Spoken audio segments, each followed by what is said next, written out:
요즘은 너무 식사가 풍성합니다. 그리고 떡도 맛있게 드셨죠? 요즘 매주 떡을 드시는데 떡도 맛이 얼마나 좋은지 또 감사하기는 우리 새로 등록하신 집사님이 손에 가지고 있는 것은 떡밖에 없습니다. 그래서 떡을 대접하셨는데 하나님의 놀라운 은혜를 주시기를 바랍니다. 떡 중에 제일 좋은 떡은 맛있어도 좋고 절겨서도 좋습니다. 생명의 떡이 최고입니다. 예수님께서 주신 하늘의 떡, 생명의 떡, 오늘 이 떡을 통해서 우리가 또 희망의 삶을 나누기를 원합니다. 오늘 본문에 보시면 느헤미야가 드디어 예루살렘 그 황폐한 땅에 도착합니다. 그리고 그가 무엇을 해야 될 것인지 여기저기를 살피는 중에 3일 만에 하나님께서 12절에 그 마음에 하나님께서 어떤 비밀을 말씀해 줍니다. 이것이 이제 희망이죠. 그런데 문제는 이스라엘의 공동체만 느헤미야가 온 것을 아는 것이 아니라 느헤미야가 오기를 원치 아니하던 무리들이 있습니다. 10절에 보면 산발락과 도비야, 게셈 사람 이런 사람들이 느헤미야가 예루살렘에 도착했다는 소식을 듣고 굉장히 근심합니다. 왕의 조서를 받아왔고 그리고 모든 것을 왕으로부터 허락을 받아서 예루살렘 성벽과 성문을 재건할 수 있는 재료를 다 허락을 받아온 이 느헤미야가 도착했다는 소식을 듣고 두려워하는 내용입니다. 하나님께서 느헤미야가 스파이도 아닌데 왜 느헤미야 마음에 말씀해 줍니까? 느헤미야 혼자서 이것을 알고 있다가는 이 반대하는 자들에게 해를 당하거나 어려움을 당하면 하나님이 주신 말씀도 사라져버리고 그리고 이 말씀은 틀림없이 이스라엘 공동체를 회복시키고 부흥케 하는 하나님의 비밀일 텐데 그것마저도 다 사라져버리지 않겠습니까? 그런데 느헤미야가 중요하긴 중요하지만 느헤미야 한 사람에게만 하나님이 말씀하셔가지고 되겠습니까? 이 한 사람이 하나님의 도구라면 느헤미야가 공개적으로 하나님의 일을 하는 사람이라는 것을 많은 사람들이 알아야 되지 않겠습니까? 그래서 한 사람 한 사람 힘을 합해서 무너진 성벽도 다시 세워야 되고 불타버린 성문짝도 다시 달고 그래서 공동체가 힘을 발휘해서 이렇게 하나님의 일을 하고 있다 하는 것을 공공연하게 드러내 줌으로 말미암아 이 반대하는 무리들이 더 이상 쓸 자리가 없고 그들이 힘을 잃도록 해야 되는 거 아니겠습니까? 그런데 왜 하나님께서 느헤미야 한 사람에게만 말씀합니까? 왜 하나님은 느헤미야의 그것도 마음에만 하나님이 말씀을 하십니까? 12절을 같이 읽습니다. 내 하나님께서 예루살렘을 위해 무엇을 할 것인지 내 마음에 주신 것을 내가 아무에게도 말하지 아니하고 밤에 일어나 몇몇 사람과 함께 나갈새 내가 탄 짐승 외에는 다른 짐승이 없더라. 아멘. 밤중에 활동한다는 것은 굉장히 위험천만한 일입니다. 왜냐하면 그 당시에는 요즘 같은 조명도 없지요. 그래서 횃불을 들고 가야 됩니다. 그러면 멀리서 횃불이 비치면 첩자인지 아니면 도둑놈인지 아니면 수상한 사람인지 한눈에 드러나 밝혀 보일 거 아닙니까? 그러면 느헤미야가 하나님의 일은 시작도 못하고 잡혀서 첩자로 오인을 받든지 도둑놈으로 오인을 받으면 이거는 꼼짝없이 모든 일을 시작도 못하고 마치고 맙니다. 억울하게 더군다나 감옥살이까지도 해야 되는 형편이죠. 근데 하나님이 왜 느헤미야가 밤에 그것도 느헤미야 자신에게만 마음에 말씀해 줍니까? 하나님이 마음에 말씀해 주신다는 것을 사람들이 어떻게 알겠어요? 하나님이 이렇게 말씀하셨다는 것을 나중에 그들이 당신 생각이지 그것이 하나님의 말씀인지 우리가 어떻게 아느냐 증명해 보라 그러면 그것을 어떻게 설명할 수 있겠습니까?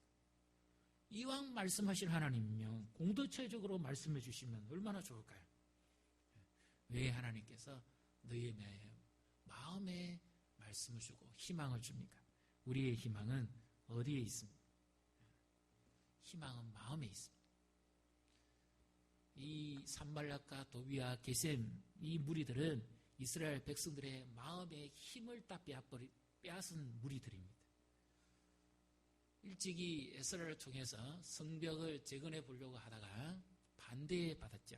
그래서 그 마음의 진이 다 빠지도록 만들어버린 거예요. 심지어 이 무리들은 19절에도 나옵니다마는 아닥사스다 왕에게 조서를 올려서 강 건너편에 있는 이 예루살렘과 이 민족들이 왕을 모반하려고 하고 심지어 왕의 법을 어기면서까지 자기들의 편리와 자기들의 좋은 것만 도모하려고 하는 무리입니다. 심지어 이제 이들이 이 성전을 건축하고 이렇게 한다면 왕의 말은 더욱 듣지 않을 것이니까 왕이 신하를 보내가지고 살펴보고 그것이 사실인지 아닌지 한번 확인해 봐달라 돈을 주고 하면서 뇌물까지 써주고 그리고 편지를 보냅니다. 그래서 에스라와 함께 했던 무리들이 이 사람들의 반대에 의해서 시작도 못 해보고 일을 마치게 됩니다. 바로 그들입니다. 그래서 하나님은 우리를 이 반대로부터 이기게 하시는데 그것은 희망이고 그것은 하나님의 비밀이고 능력인데 어디로부터 하나님이 말씀하실까요? 마음 빼앗기지 않도록 하는 겁니다. 내 마음이 무너지면 다 무너지는 거거든요. 사랑하는 성도 여러분, 여러분이 지금 만약에 삶의 현장에서나 일터에서나 아니면 또 어떤 한 부분에 있어서 반대를 받고 있다면 그 부분은 어떤 부분입니까? 환경적 반대가 있을 수 있고요. 또 예수 믿는 것 때문에 반대받을 수도 있죠. 가족들로부터 반대받기도 합니다. 핍박을 받기도 합니다. 또 여러 가지 사람들에 의해서 반대받을 수도 있고 외면당할 수도 있고 조롱받을 수도 있습니다. 나는 하나님 앞에서 바르게 하려고 정직하게 하려고 하는데 오히려 사람들이 그런 나를 거절하고 외면하고 모함하고 오히려 어렵게 만들 수도 있습니다. 분명히 아실 것은 반대는 어디에나 있다는 것입니다. 명분 없는 반대를 위한 반대를 하는 것은 그것은 별로 힘이 없습니다만은 그러나 분명하게 우리가 믿음을 가지고 살고 하나님 앞에서 바르게 하려고 하면 할수록 반대자들은 항상 있다는 사실을 우리가 인정해야 됩니다.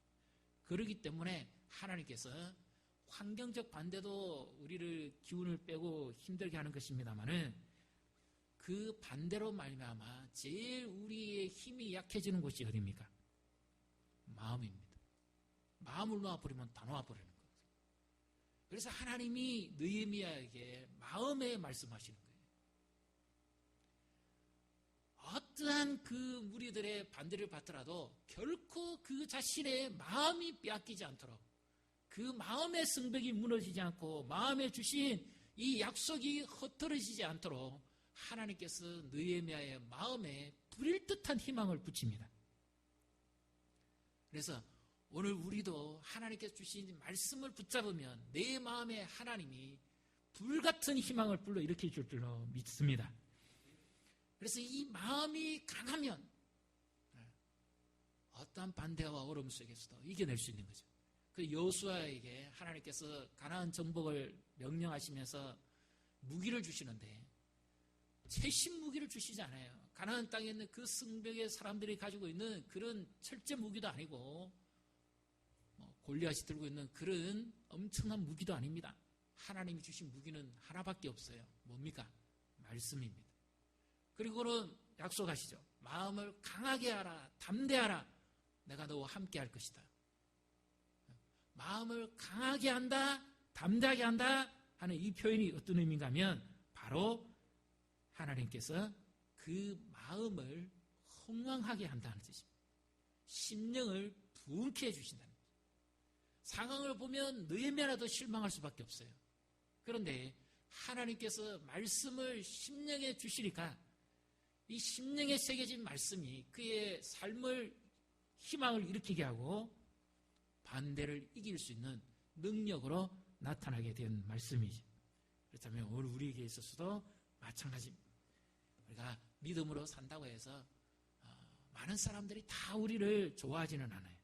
오히려 더 반대하는 사람들도 있습니다. 그럴 때 우리가 가져야 될 중요한 태도가 있어요.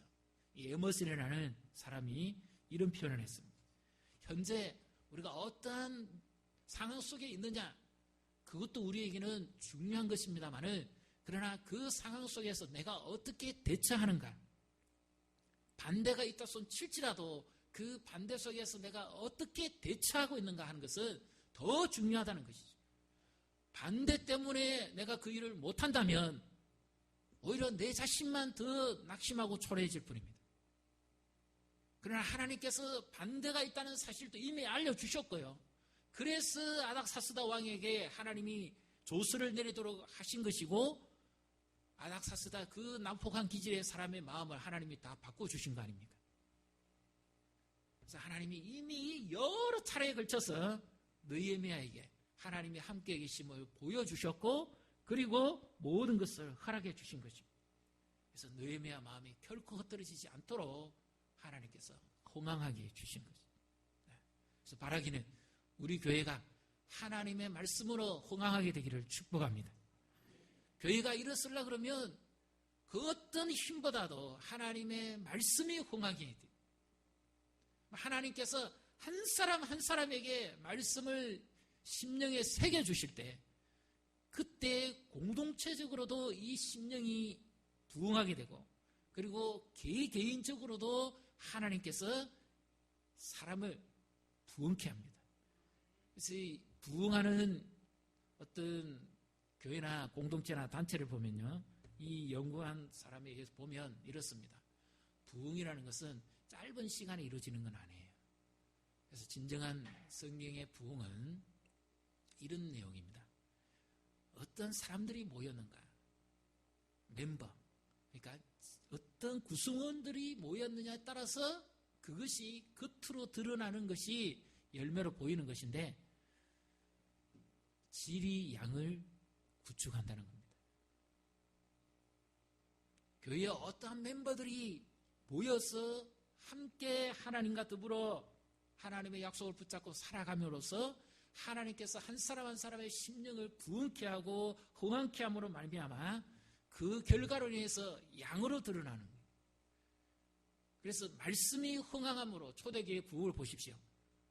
말씀이 흥황함으로 사람들의 수가 늘어가는 거죠. 말씀이 흥황함으로 믿지 않는 사람들로부터 칭찬을 받습니다. 인정을 받습니다.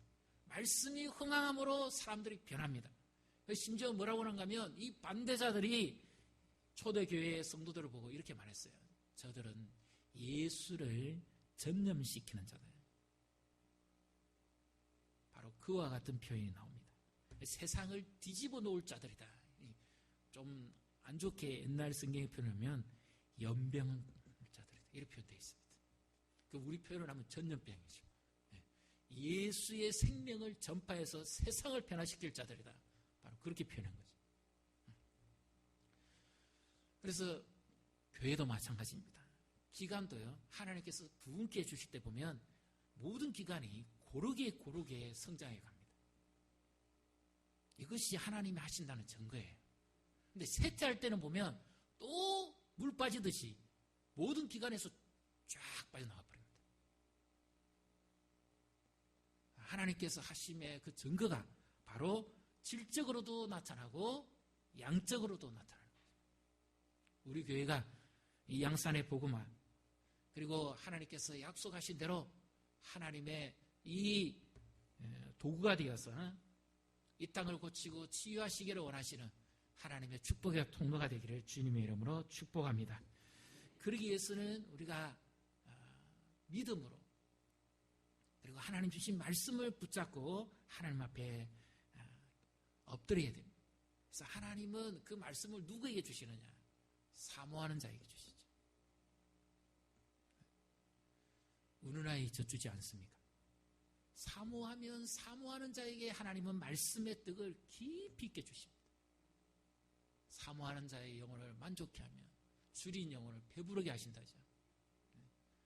그래서 낮에도 말씀드렸지만 과거에 우리나라가 못 살고 굶주릴 때는요, 하나님께서 늘 배부르게 먹여주십니다. 어디에 오면?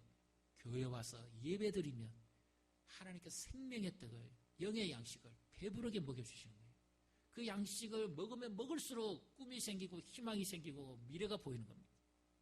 그래서 그 어려움을 이기고 반대를 이기고 내일을 바라보면서 살아온 거죠. 우리 70 이상 되신 분들은 다 그 세대들 아니십니까? 그리고 우리 일남전도의 연령에도 그럴 것 같습니다. 바로 그와 같은 거예요. 그래서 교회에 오면 생활이 어렵고 힘들기도 하고 또 여러 가지 아프기도 하고 하지만 말씀을 들으면 나 같은 죄인을 구해주시니까 하나님께 감사하게 되고 눈물을 흘리고, 그리고 말씀을 들으면 들을수록 희망과 용기가 생기니까 그래서 힘을 얻고 가는 겁니다.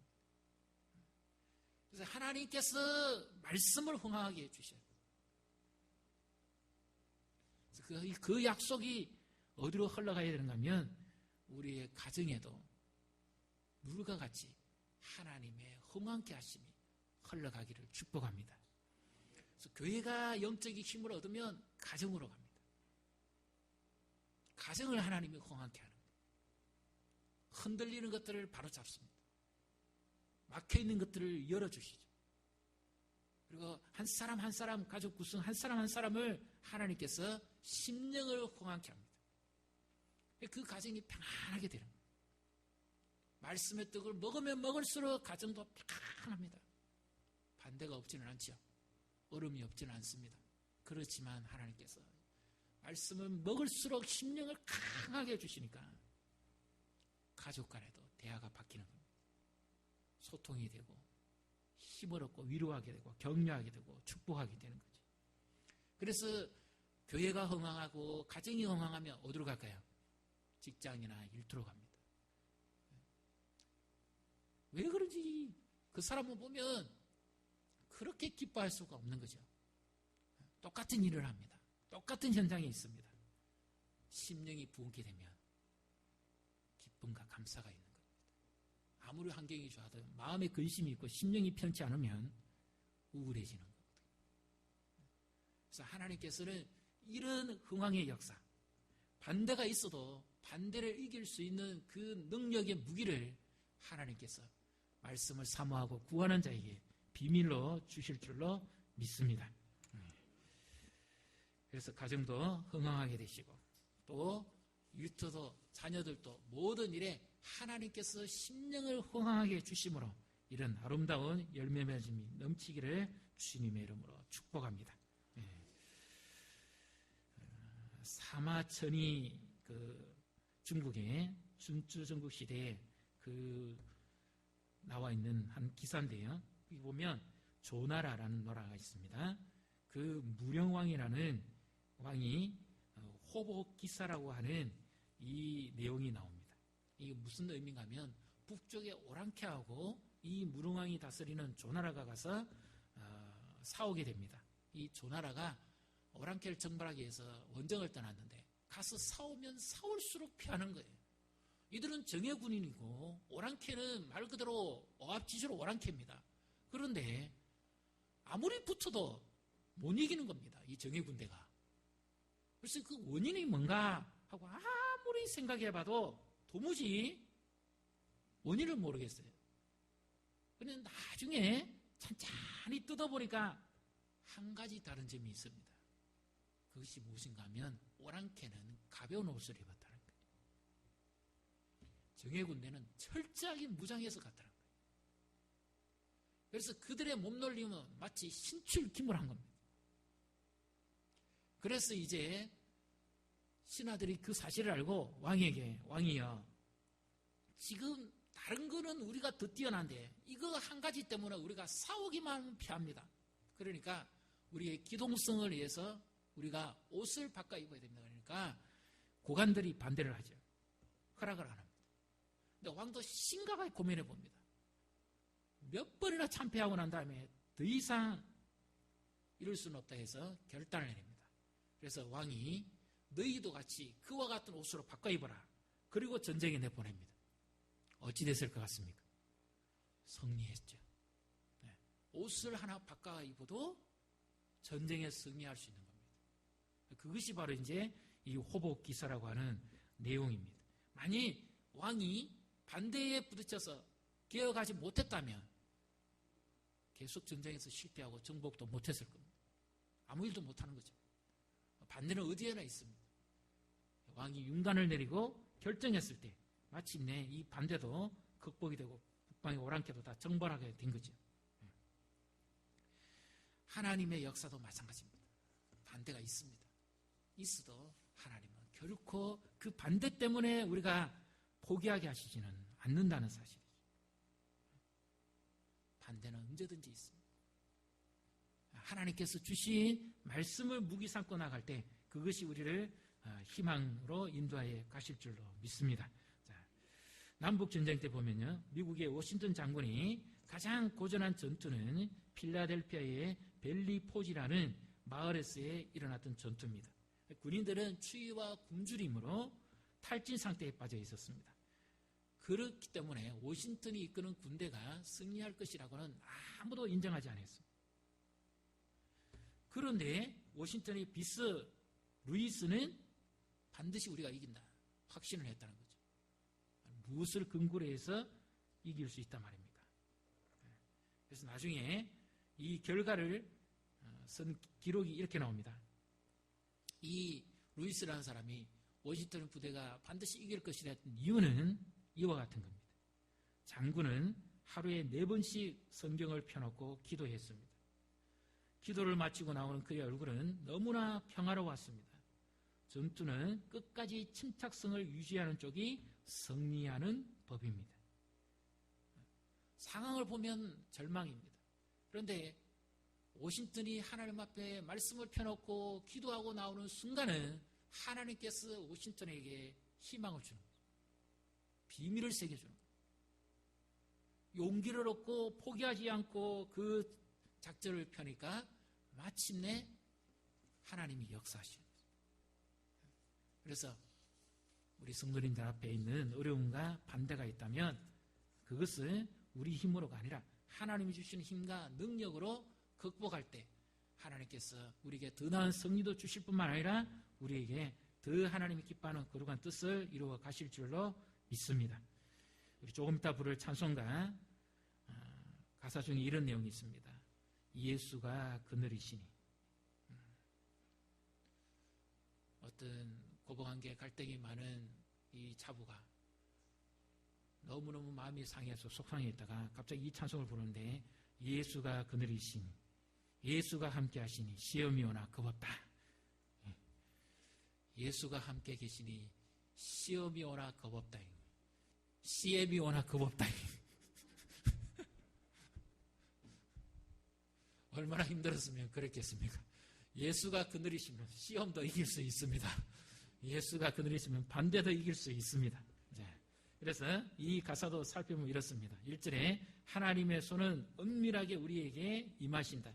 때로는 우리의 의심을 받기도 하고 저항을 받기도 한다. 그러나 언제나 목적지에 와보면 하나님이 인도하셨음을 깨닫게 되고 그의 도우심이 언제나 우리와 함께 하셨음을 알게 된다. 그래서 후렴은 이렇습니다.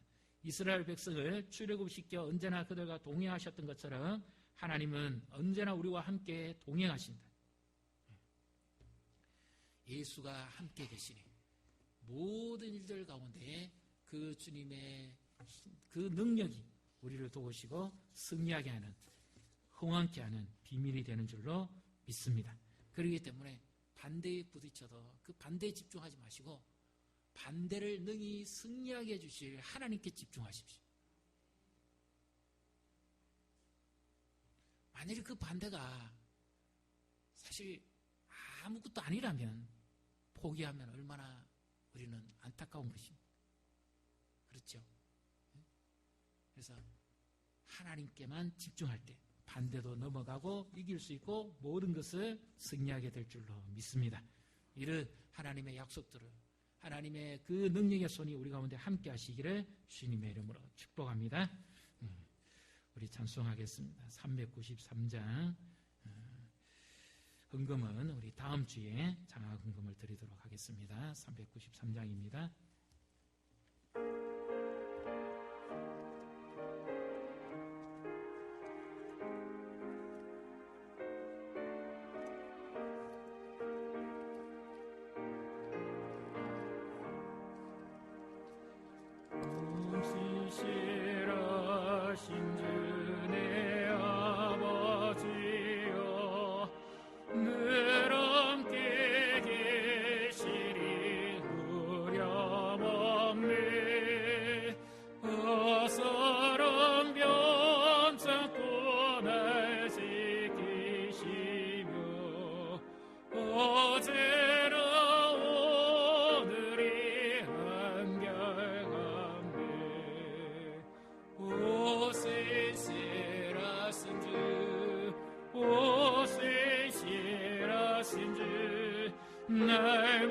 날마다 이래 베푸시며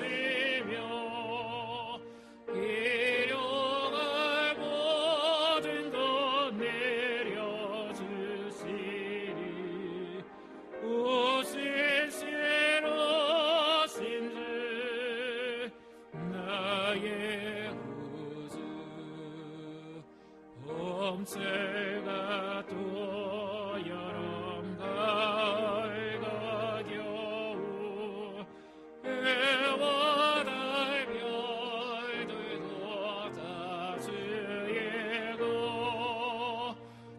만물의 주 영광 드러내루라. 신실한 주 사랑 나타내네. 오 신실하신 주, 오 신실하신 주 날마다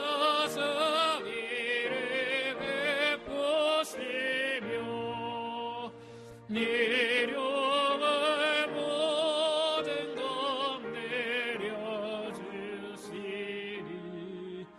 오 신실하신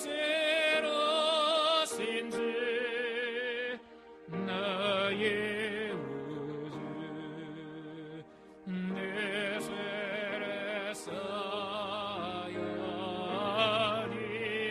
아니하시고 주체리 오셔서 인도하네. 오늘의 힘내고 내일의 수바 주머니 반복을 내리시는 오 신실하신 주, 오 신실하신 주 날마다 자비를 베푸시며 일용할 모든 것 내려주시리. 오 신실하신 주 나의 우주. 이 시간 우리 같이 기도하겠습니다. 우리 성도님들이 부딪히고 있는 현실, 반대받고 있는 것은 무엇입니까?